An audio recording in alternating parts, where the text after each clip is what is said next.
효과가 있는 건지도 잘 그 효과가 정말 있을까요? 피부염도 어떻게 알 수가 있죠? 이거 제 대사 아닌가요?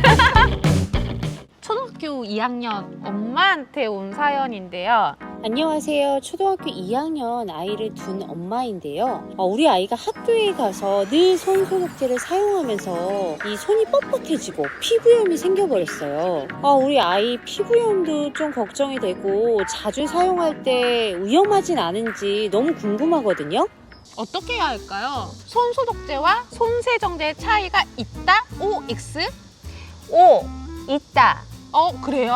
원래는 손 세정이라고 하는 건 뭐 이제 물과 비누로 손을 씻는다라고 할 때 쓰이는 건데 요즘에는 이제 소독제가 워낙 많이 필요하다 보니까 손 세정제를 또 같이 혼용해서 쓰고는 있다라고 보시면 될 것 같은데 문제는 뭐냐면 손 세정제가 사실은 의약 외품으로 관리되지 않고 화장품법으로 관리가 되고 있다는 거예요. 그만큼 의약 외품처럼 엄격하게 그게 이제 관리가 되지 않고 있기 때문에 의약 외품을 확인하고 사야 되는 건데요. 이게 최근에 한국 소비자원에서 시중에 판매되고 있는 손 소독제와 손 세정제를 모아다가 이제 그 효능 효과를 검사를 해본 거예요. 네. 그런데 손 소독제에서는 문제가 없었고 네. 손 세정제 중에서 10개 제품 중에 2개 제품이 효능 효과를 담보할 수 없을 정도로 에탄올 함량이 네. 낮았다는 보고 결과가 있거든요. 그래서 꼭 의약 외품을 사용하시라는 말씀을 좀 드리고 싶어요. 사실 손 소독제에 들어가는 물질은 뭐 알코올성도 있고 비알코올성도 있긴 한데 그게 어쨌든 우리가 살균이라고 했을 때 균을 죽이는 거잖아요. 균을 죽인다라고 하는 건 더 독성이 있다라는 뜻으로 받아들이시면 좋을 것 그쵸, 같아요. 균을 죽이는 거니까. 네, 그렇죠. 그래서 이게 단순히 균이나 바이러스만 죽이는 것이 아니라 인체에도 어떤 영향을 미친다라는 이야기죠. 그래서 많은 분들이 이 손소독제를 사용했을 때는 손이 뻣뻣해지고 피부염이나 가려움증 이런 것들을 좀 호소하고 계시다고 보면 될 것 같고요. 사실 어린이의 문제는 어린이의 손 피부는 우리의 손보다는 또 예민하죠. 네, 더 예민하고 더 약하다, 피부막이 얇다라고 보시면 될 것 같고요.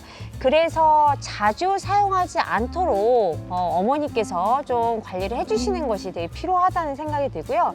근데 이제 손소독제하고 손세정제는 만능이 아니라고 저는 생각을 하거든요. 네. 혹시 좀 다른 방법을 좀 제안해 주실 네. 수 있으실까요? 질병청에서 1차적으로 손 소독제를 반드시 하세요가 아니라 물과 비누로 30초 이상 씻어라 라는 거였거든요.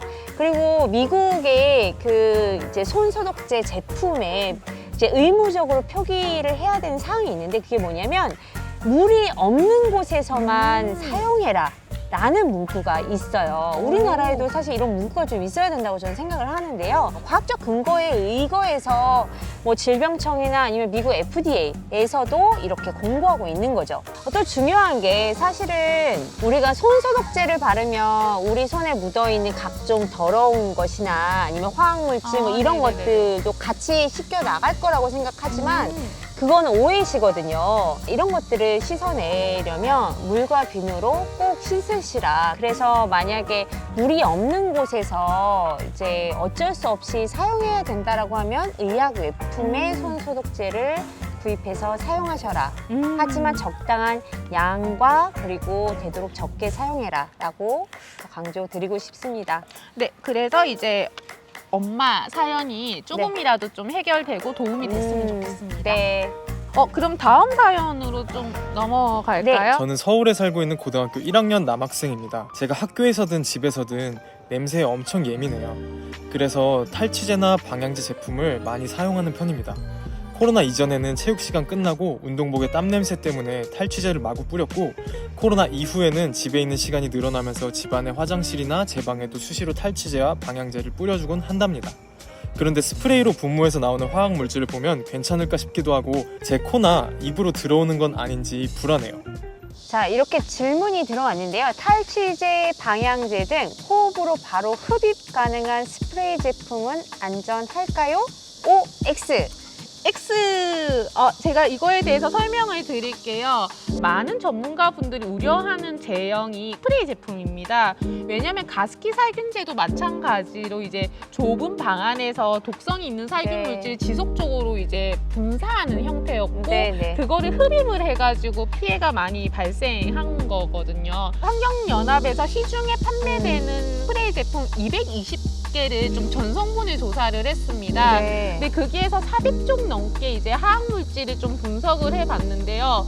문제는 그 400종 중에서 87%가 흡입했을 때 안전한가에 대한 실험한 데이터가 없다라는 겁니다. 네. 그러니까 실험도 못하고 데이터가 없다고 하면 이건 안전하지 않다라고 저희는 보는 거거든요. 네, 그러면 우리 소비자가 꼭 기억해야 하는 것이라고 하면 어떤 게 있을까요? 흡입으로 노출될 수 있는 제품에 대해서는 최대한 피하라고 말씀드리고 싶어요.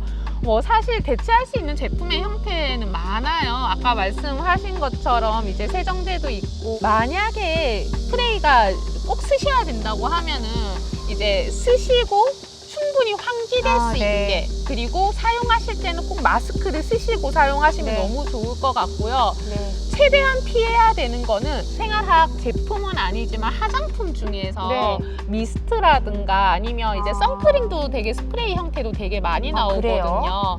근데 그걸 얼굴에 직접 분사했을 경우에는 바로 직격탄으로 코나 그렇죠. 입으로 노출이 되는 거죠. 네. 스프레이를 쓴다고 하면은 손등에 좀 노출시키고 나서 그거를 얼굴에 바르는 형태로 가야 되는 거지, 직접 얼굴에 네. 인체에 네. 분사하는 형태는 최대한 하지 마시라고 말씀드리고 네. 싶어요. 40대 여성분께서 사연이 왔습니다. 아토피도 예방할 수 있다? 없다? 그 다음에 다음 사연인데 황소영 활동가님? 친환경 마크는 인체에 무해한가요? OX